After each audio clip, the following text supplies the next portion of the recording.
자, 우리가 오늘 에베소서 2장 17절에서 18절 말씀, 우리가 2절이니까 짧습니다. 다 같이 읽도록 할게요. 또 오셔서 먼데 있는 너에게 평안을 전하시고 가까운 데 있는 자들에게 평안을 전하셨으니 이는 그로 말미암아 우리들이 한 성령 안에서 아버지께 나아감을 얻게 하려 하심이라. 아멘. 자, 오늘은 에베소서 20강이고 제목은 당신이 알고 있는 평안은 성경에서 말하는 평안이 아닙니다 라는 제목으로 우리가 말씀을 나누려고 합니다. 제목이 참 길어요. 결국은 우리가 알고 있는 평안, 그게 성경에서 말하는 그 평안의 개념이 아니라는 그 말씀이겠죠. 자, 그래서 우리가 오늘 성도님들이 다 계셨으면 참 감사했을지 모르겠지만은 평안, 우리 성경에서 말하는 평안 있잖아요. 그 평안이 어떤 것인지 우리가 확실히 좀 알고 이렇게 넘어갔으면 좋겠습니다. 자, 우리들이 아마 평안에 대해서 많이 들어보셨을 거고 또 많이 사용했을 겁니다. 평안하세요? 평안하세요. 평안하십니까? 자, 평안은 뭐냐면 히브리인들이 자주 했던 인사말이죠.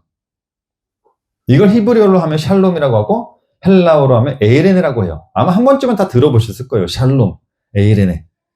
자, 그러다 보니까 바울이 서신서를 쓸 때마다 항상 첫 문장에 항상 썼던 말이 뭐냐면 은혜와 평강이 항상 넘치기를 바란다라는 이런 서신서들을 첫 문장에 많이 썼죠. 로마서, 고린도전서, 갈라디아서, 에베소서, 빌립보서 그 외의 서신서들을 보게 되면 항상 등장하는 첫 구절이 이 말입니다.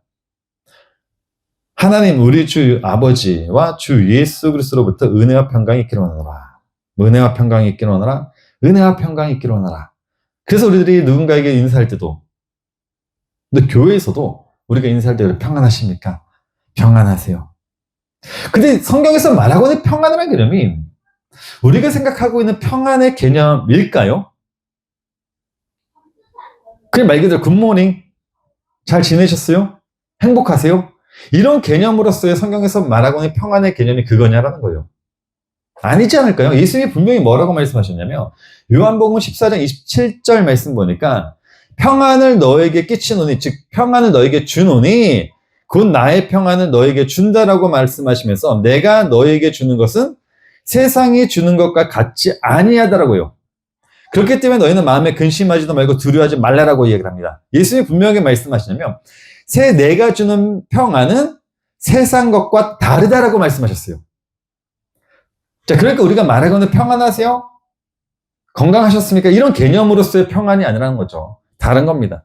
예수님이 말씀하고 있는, 바울이 말한 이 평안이라는 개념은 우리가 가지고 있는 그 세상에서 말하는 그런 평안의 개념이 아니라는 거예요. 그런데 우리들은, 아니 많은 사람들은 아직도 법조문으로 된 계명의 율법 안에 갇혀있기 때문에 성경에서 말하는 평안을 어떻게 가르치냐면 세상에서 말하고 있는 평안의 개념으로 가르치죠. 그래서 바울이 로마서에서 어떤 얘기를 하냐면, 야, 너희들은 평안의 길을, 성경에서 말하고 있는 이 평안의 길을 알지 못해 라는 이 말을 해요. 로마서 3장 10절에서 18절 말씀 보니까 10절부터 한번 볼게요. 기록된 바 의인은 없나니 하나도 없다라고 얘기를 하면서 깨닫는 자도 없고 하나님을 찾는 자도 없고 다 치우쳐 함께 무익하게 되고 선을 행하는 자는 없나니 하나도 없다라고 해요. 깨닫는 자가 없대요. 그러니까 하나님을 찾는 자도 없죠. 많은 사람들이 이 시대에도 하나님을 찾아요. 깨닫다라고요. 하나님의 말씀 안다라고 하지만은 정작 바울은 뭐라고 하냐면 아니야, 너희들은 깨닫지도 못하고 하나님을 찾지도 못해. 전부 다 함께 다 무익하게 되어 선을 행하는 자가 없어라고 얘기를 하면서 17절 말씀 보니까 뭐라고 하냐면 너희들은 평강의 길을 알지 못한다라고 하죠. 에이렌의 길을 알지 못한다고요. 성경에서 말하고 있는 그 하나님이 설명하려고 하는 그 말씀에 대한 진리를 모르니까 그 평안조차도 성경에서 말하고 있는 하나님이 설명하려고 하는 그 평안에 대해서 알려고 하지도 않고 자기들이 이해하고 있는 평안으로 가르치다 보니까 바울이 직접 이야기를 해요. 너희 깨닫지도 못했어. 너희들은 평강의 길, 즉 평안의 길 알지 못해. 그러니까 우리들이 예수님이 말씀하신 평안을 세상에서 말하고 있는 그냥 인사 정도로서의 평안으로 가르치면요, 우리들은 바울이 말한 자들과 똑같은 자들이 되고 만다라니까요. 이 평안을 알지 못하니까. 그래서 평안이 뭔지를 우리가 알아보자는 거예요. 성경에서 말하고 있는 평안이 무엇인지. 그래서 지금부터 예수님이 말씀하신 그 평안이 무엇인지 설명해 드려볼게요. 자, 평안은 뭐죠? 딱 한마디로 평안을 이야기하면 복음이라고 할 수 있어요. 복음. 왜냐면 예수님이 이 땅에 오신 예수님이 우리들에게 주신 건 딱 하나밖에 없습니다. 뭐밖에 없죠? 복음밖에 없어요. 복음밖에. 마가복음 1장 14절 말씀 보니까 요한이 잡힌 후 예수께서 갈릴리에 오셔서 하나님의 복음을 전파하여 복음밖에 안 주셨습니다. 그 복음을 다른 말로 우리들은 뭐라고 할 수 있냐면 아버지의 말씀이라고 할 수 있죠. 그치? 예수님이 이 땅에 오셔가지고 우리에게 준 건 복음, 즉 아버지 말씀밖에 없다라고 분명히 밝혀주셨기 때문이죠. 요한복음 17장 14절 말씀 보니까 내가 아버지의 말씀을 그들에게 주었었고, 그러니까 평안은 뭐냐면 복음이고 그 복음이 뭐냐면 결국 아버지의 말씀이에요. 그러니까 평안, 복음, 아버지의 말씀 다 같은 말입니다. 다 같은 말. 그 또 다른 말로 우리는 뭐라고 할 수 있냐면 성령이라고 함축할 수 있어요. 성령. 요한복음 14장 27절 말씀 보기에는 예수님이 분명히 뭐라고 말씀하시냐면 평안을 너에게 끼치노니 곧 나의 평안을 너에게 주노라고요. 내가 너에게 주는 것은 세상이 주는 것과 같지 않다라고요. 너희는 마음에 근심하지도 말고 두려워하지 말라라고 하시면서 그 뒤에 뭐라고 하죠? 무엇 때문에 예수님이 이 말씀하신 거죠? 앞에 말씀 보니까 26절 말씀 볼까요? 보혜사 곧 아버지께서 내 이름으로 보내실 성령 그가 너에게 모든 것을 가르치고 내가 너에게 말한 모든 것을 나게 하리라. 그렇기 때문에 너희는 뭐하냐? 너의 평안을 너에게 끼치노니 곧 나의 평안을 너에게 주노라라고 말씀하셨잖아요. 그러니까 이 평안이란 것은 복음이라고 할 수 있고 아버지의 말씀이라고 할 수 있고 이걸 한마디로 함축 딱 하면 이걸 우리는 성령이라고 할 수 있어요. 그러니까 성령, 평안, 복음, 아버지의 말씀 다 같은 말이에요. 다 같은 말. 다 같은 말을 예수님이 이런 방면으로 저런 방면으로 이렇게 설명을 해 주신 것 뿐이에요. 단어만 다를 뿐이지 의미는 같다라고요. 자, 그러니까 우리가 성령을 받은 사람을 가리켜 성경에서 뭐라고 하냐면 평안의 사람이라고 해요. 평안의 사람. 그걸 성경에서는 우리들의 몸이 밝아졌다라고 해요. 몸이 밝아졌다. 산상수훈에 가보면요. 예수님이 이런 말씀하시죠. 네 몸의 등불은 눈이라. 네 눈이 성하면 온몸이 밝을 것이요. 만일 나쁘면 내 몸도 어두리라라고 하면서 네 몸의 등불은 뭐라 그래요? 눈이라고요. 눈이 밝으면 몸도 밝아질 것이다라고 말씀하세요. 눈이 어두우면 뭐도 어둡다? 몸도 어둡대요. 자, 그렇다면 우리가 눈이 밝아지려면 어떻게 해야 되죠? 안과 가야 되나요? 안과? 병원 가야 되나요? 눈이 밝아지려면?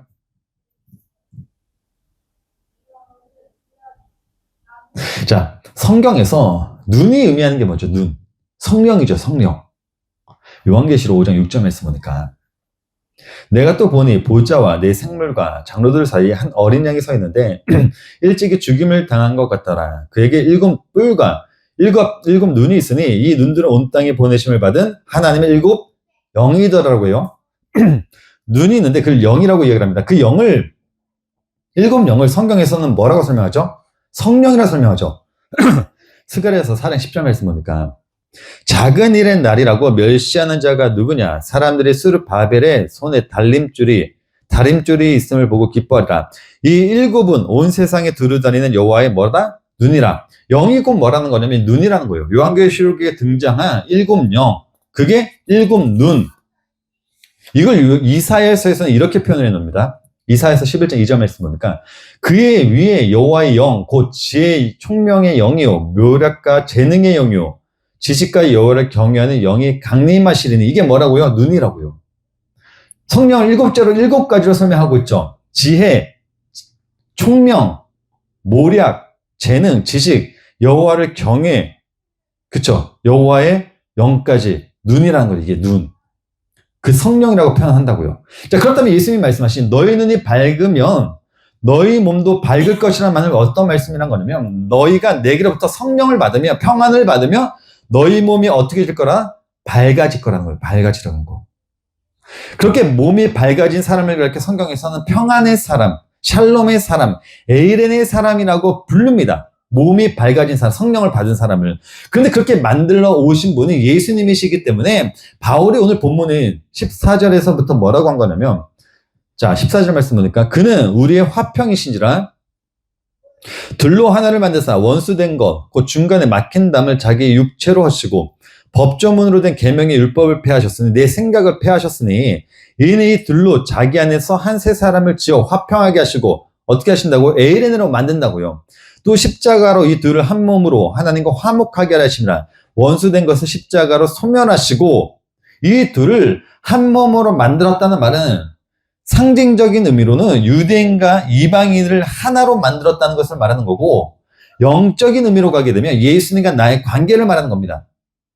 그렇게 예수님으로 나와 하나님이 분리가 되었는데 십자가 사건으로 우리가 예수님과 하나가 된 성령을 받게 된 자를 그렇게 성경에서는 에이레네라고 해요. 그래서 원래 이 에이레네라는 단어는 누구를 의미하는 단어냐면 예수님을 의미하는 단어예요. 에이레네는 오직 에베소서 2장 14절 말씀 볼게요. 다시 보게 되면 그는 우리의 뭐래요? 화평이신지라. 이 화평이시라는 단어가 화평이라는 단어가 에이레네예요. 그러니까 그는 우리의 원래 에이레네 평안이다라고 이야기한다고요. 근데 이 평안이신 예수님이 이 땅에 오셔가지고 나라는 자를 어떻게 만들었냐면 에이레네로 만들어버려요. 자기가 똑같은 속성, 속경 이런 사람으로 만들었단 말이에요. 그래서 우리가 예수님으로 에이레네가 되면 우리는 성경에서 그걸 어떻게 설명하냐면 우리가 예수 그리스도에게 귀속되었다라고 하는 거예요. 하나님과 나는 원래는 우리는 평안의 사람이 아니에요. 그렇죠? 아버지의 말씀을 못 가졌죠. 성령을 못 가졌기 때문에 우리는 평안의 사람이 아닌데 예수님이 이 땅에 오셔가지고 우리에게 무엇을 줬다고요? 당신이 가지고 오신 평안을 우리에게 줬어요. 그래서 예수님이 그러잖아요. 내가 너에게 평안을 끼치노니 곧 나의 평안을 내가 너에게 주노라. 그 평안이 뭐라고요? 예수님이 가지고 오신 아버지의 말씀이라고요. 그 말씀을 우리에게 딱 줌으로 인해 가지고 우리가 그 말씀을 받아요. 받음으로 인해 가지고 우리도 어떻게 되냐면 평안의 사람이 돼요. 걸어다니는 하나님의 말씀이 되죠. 근데 그거는 성령을 받기 전까지는 우리는 그 말씀을 이해를 못해요. 그래서 예수님이 뭐냐면 그 말씀을 생명으로 만들어주기 위해 가지고 성령을 딱 주죠. 그 성령을 받게 되면 우리는 예수님과 같은 이 땅에 걸어다니는 에이렌의 사람이 돼요. 그리고 우리들은 예수님으로 산다라고 하는데 예수님으로 산다는 말은 내가 예수님이 되었다라는 말이 아니라 내 머리의 주인이 예수님이라는 말인 거고, 그쵸?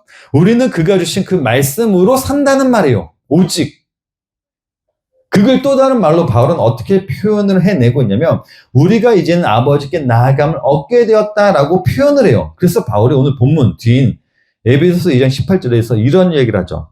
이는 그로 말미암아 우리 둘이 한 성령 안에서 아버지께 나아감을 얻게 하려 하심이라. 여기서 아버지께 나아감을 얻게 하려는 하심이라 이 시제 자체가 어떻게 되냐면 한글 번역본에서는 미래형으로 되어 있어요. 아버지께 나아감을 얻게 하려 하심이라. 마치 우리가 이제 이걸 얻었어. 미래에 얻을 거야. 이런 의미로 되어 있지만 원문을 보게 되면 이 어구 자체가 현재형으로 되어 있습니다. 거기다 태가 능동이에요. 자, 그럼 이게 어떻게 되는 거냐면 우리가 지금 아버지와 함께 있다가 돼요. 그냥 우리들은 늘 함께. 그렇게 우리들이 아버지와 함께 있게 되면요. 우리들은 이제부터 내 생각이 아닌 아버지의 생각, 아버지의 뜻으로만 살 수밖에 없게 돼요. 그래서 바울이 로마서에서 야 너희가 이 평안의 사람이 되었으면 진리가 되었으면 이제는 육신으로 생각하지 말고 영의 생각으로 살아. 아버지의 말씀으로 살아. 이런 말을 해놓은 거거든요. 자, 로마서 8장 1절에서부터 보게 되면 그러므로 이제 그리스도 예수 안에 있는 자에게는 결코 정죄함이 없나니, 그쵸? 예수에게 귀속이 되었다고 우리가 그 말씀을 받고 성령을 받으며 예수에게 귀속이 됐기 때문에 이제 결코 정죄함이 하는 게 없습니다.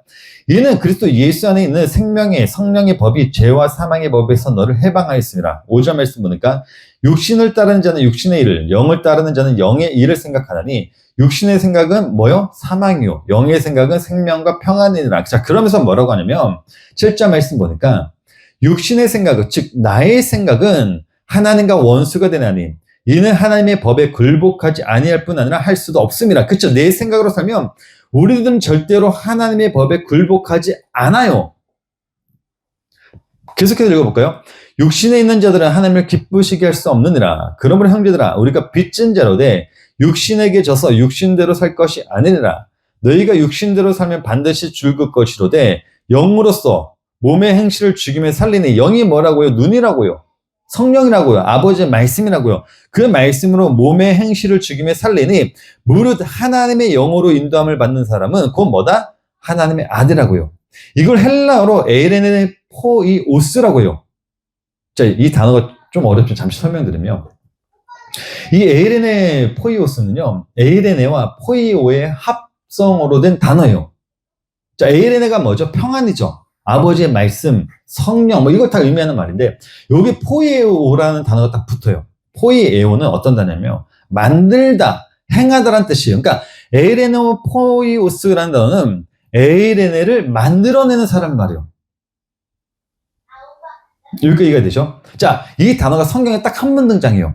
어디 등장하냐면 산상수훈에 등장합니다. 마태복음 5장 9절 말씀 볼게요. 화평하게 하는 자는, 이게 에이레노 포이오스예요. 화평을 만들어내는, 평안을 만들어내는 자. 평안을 만들어내는 자는 복이 있대요. 그들이 하나님의 아들의 일컴을 받는다라고 말씀합니다. 자, 산상수훈의 핵심은 뭐죠? 하나님의 복을 받은 자들에게서 흘러나오는 어떤 행위라고 할 수 있겠죠? 반응이라고 할 수 있겠죠? 자, 그 복을 받게 되면 화평을 만들어내는 자래요. 그 복을 받는 거. 그걸 바울은 신령한 복이란 것을 설명을 해요. 에베소서에서. 그거를 그대로 하나님의 아들됨으로 설명하거든요. 에베소서 1장.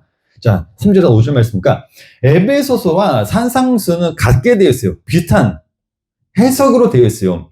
산상수는 너희들이 복을 받게 되면 어떻게 되면 이렇게 반응이 나오게 돼 있어. 자, 그 중에 너희가 천국의 복을 받았어. 그럼 너는 화평을 만들어내는 자가 될 거야. 그 자를 이렇게 뭐라면 하나님의 아들이라고 해라고 예수님이 말씀을 해요. 너 천국의 복 받았어? 자, 그럼 너는 평안을 만들어내는 자가 되는데, 자, 그럼 너는 하나님의 아들의 일컬음을 받게 돼. 자, 에베소서에 갔더니 바울은 이것을 신령한 복이라고 딱 설명을 하죠. 에베소서 1장 3절 말씀 보니까 찬송하리로다 하나님 곧 우리 주 예수 그리스도의 아버지께서 그리스도 안에서 하늘에 속한 모든 신령한 복을 우리에게 주시되. 자, 복을 받았지? 예수님이 말씀하셨던 그 천국의 복 받았잖아. 모든 신령한 복 너희들 받았지? 받았으니까 뭐래요? 5절 말씀 보니까 그 기쁘신 뜻대로 우리를 예정하사 예수 그리스도로 말미암아 자기의 아들들이 되게 하셨으니. 자, 너희 그 복 받았으니까 하나님의 아들이라 칭함을 받게 되었어. 다시 산상수훈에 봤더니 너 천국의 복 받았지? 너 화평을 만들어내는 자가 되었어. 그게 하나님의 아들이야. 바울은 너 신령한 복 받았지? 창세 전에 하나님께서 기쁘신 뜻대로 우리를 예정을 했어. 자, 어떠한 삶을 살게 될 거야. 그걸 그렇게 뭐라고 해? 하나님의 아들이라고 해. 라고 이야기를 해요. 같은 말씀이라고. 다른 말씀이 아니라. 자, 그렇게 우리가 하나님의 말씀, 평안의 사람이 되면 이제 평안을 만들어내는 자를 되는데, 이걸 가르쳐 바로 우리는 하나님의 아들이라고 딱 칭해요. 그냥 성경에서는. 그러니까 하나님의 아들은 어떤 자들이냐면 이 땅에서 무엇을 해요? 천국의 복을 받았기 때문에 평안이란 것을 만들어내요. 자, 그러면 평안, 즉 화평하게 하는 자의 뜻은 어떤 것이란 거죠? 하나님의 아들됨으로 산다는 것이 무슨 말인 거죠? 우리가 이제는 세상에서 미움과 박해를 받으면서 살게 된다는 걸 말이에요. 예수님이 분명히 뭐라고 말씀하셨냐면 요한복음 15장 18절에서 20절 말씀 보니까 세상이 너희를 미워하며 너희보다 먼저 나를 미워하는 줄을 알라. 예수님 지금 하나님의 아들됨이죠. 아들로서의 삶을 살고 있으니까 너희가 세상에 속하 있으면 세상이 자기 것을 사랑할 것이나 너희는 세상에 속한 자가 아니오. 도리어 내가 너희를 세상에서 택하였기 때문에 세상이 너희를 뭐 한다고요? 미워한다고요.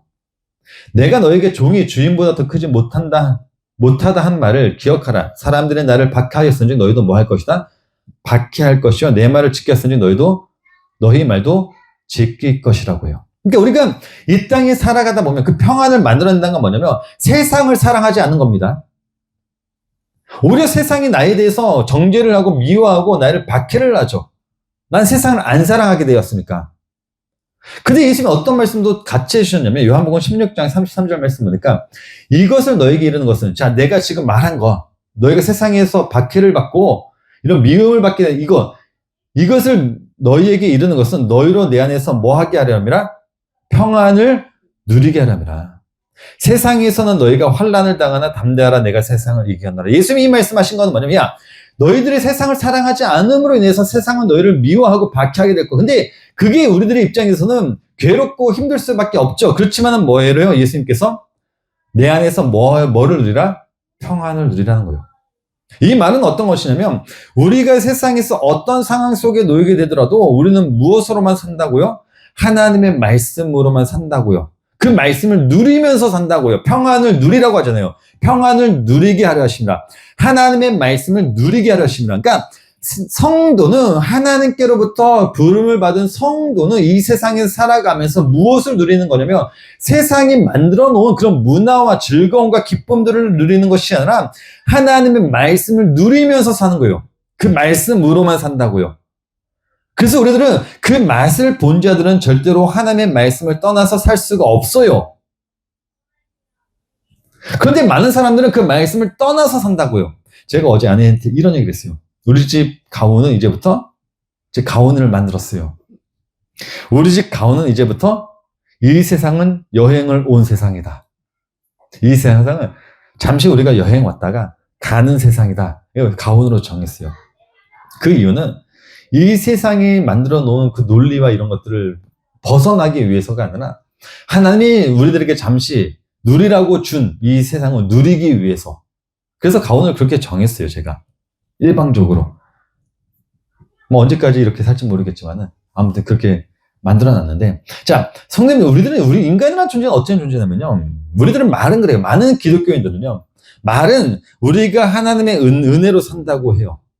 어떤 사람이 있든지 간에 이거는 뭐 진리를 알든 모르든 그냥 교회를 나오는 사람, 뭐 종교 행위를 하는 사람, 모든 사람들 다 입으로 고백하는 것은 뭐냐면 우리들은 다 하나님의 은혜로 산다고요. 그 은혜 없으면 우리는 못 살아요. 그럼 매일 교회 와가지고 기도하죠. 매일 와서 교회에서 뭐 11조도 하고 뭐 감성금도 하고 봉사도 하고 교회에서 요구하고 있는 모든 것들을 다 하죠. 왜? 은혜로 살기 위해서.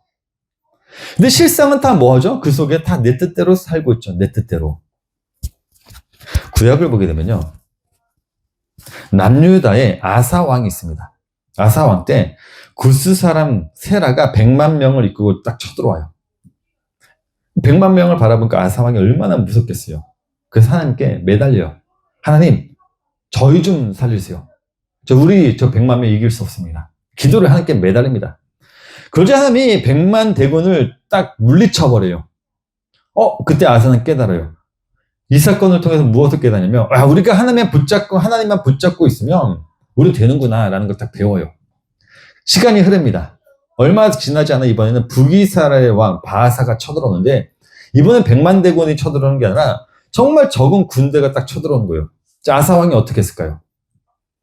하나님께 기도를 안 해요. 기도하지 않고 이제 100만 대군은 무서우니까 기도를 했는데, 이 적은 인원이 딱 쳐들어오니까 하나님께 기도하기는커녕 자기가 가지고 있는 모든 방법들을 다 동원하기 시작해요. 성전에 있는 은과 금을 가지고 와가지고 아람 왕에게 사람을 보냅니다. 그 도움을 요청해요.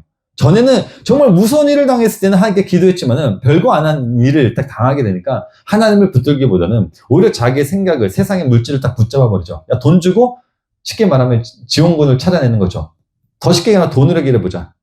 돈을 해결해 보자. 어떻게 됐을까요? 당연히 하나님에게 책망을 듣고 망합니다. 자, 역대하 16장 7절 8절 말씀이 그 말씀이에요. 그때의 선견자 하나니가 유다 왕 아사에게 나와서 그에게 이르되 왕이 아람 왕을 의지하고 왕의 하나님 여호와를 의지하지 아니하였으므로 아람 왕의 군대가 왕의 손에서 벗어났나이다. 구스 사람과 룻 사람의 군대가 크지 아니하며 말과 병거가 심히 많지 아니하더이까. 그러나 왕이 여호와를 의지하였으므로 여호와께서 왕의 손에 넘기시느라. 여호와를 의지하였으므로 여호와께서 왕의 손에 넘기셨나이다. 이렇게 얘기해요. 이게 바로 우리들의 모습이라는 거죠. 처음에는 우리가 하나님을 만나서 그 은혜에 힘입어 그 은혜로 살려고 해요. 우리들은 처음에는. 근데 결국은 어떻게 하죠? 결국에는 나를 위해서 살아요. 처음에는 하나님을 바라보면서 그 은혜를 경험한 사람은 그 은혜 속에서 살려고 하지만 결국 그 은혜를 경험하고 나서는 사람들은 전부 다 나를 위해 산다고요. 말로만 하나님의 은혜라고 얘기를 하시면 실제 삶에서는 그렇다고요. 그런데 하나님의 말씀은 어떻습니까? 내 안에 있는 평안의 말씀, 성령은 어떻죠? 아예 그런 내 마음을 막아버리는 게 하나님의 말씀 아닌가요? 그래서 바울이 빌립보서에서 이런 말을 하지 않는 건가요? 빌립보서 4장 7절 말씀 보니까 그리하면 모든 지각에 뛰어난 하나님의 평강이 평안이라고요. 말씀, 성령. 하나님의 평강이 그리스도 예수 안에서 너희 마음과 생각을 지키시라. 그렇게 예수님은 그 삶을 우리들로 하여금 살게 하려고 우리에게 평안, 복음, 성령을 주신 거예요. 그리스도인은 아버지의 말씀을 떠나서 살 수 없다는 것을 알려주기 위해서 그 말씀을 누리면서 산다는 게 어떤 기쁨이고 어떤 행복인지에 대해서 알려주기 위해서 이 땅에 예수님이 오셔가지고 그 평화를 우리에게 주신 거라고요. 그러니까 이 성도는 이 땅에서 세상의 것을 누리면서 그것을 부러워하면서 살아가고 그것을 쫓으면서 가야 되는 자들은 아니라 아버지께서 예수님이 주신 그 말씀을 이 땅에서 누리면서 사는 거예요. 이걸 지금 바울이 에베소 교회 성도들에게 말하고 있는 겁니다. 에베소서 2장 17절 말씀 보니까 또 오셔서 먼 데에 있는 너에게 평안을 전하시고 가까운 데 있는 자들에게 평안을 전하셨으니 그 평안, 그 아버지의 말씀이 어떤 말씀인지 알려주기 위해 가지고 그 평안을 안 사람들은 이제는 그 평안을 누리면서 살아요. 그러니까 성도들 평안이란 말을 세상의 말로 이해하지 마시고 예수님이 어떻게 나를 평화의 사람으로 만들어 그 평화의 삶을 누리게 하셨는지 그걸로 우리가 이해를 하자고요. 그리고 그 삶을 우리가 마음껏 이 땅에서 누리자고요. 잠시 기도를 하겠습니다. 하나님,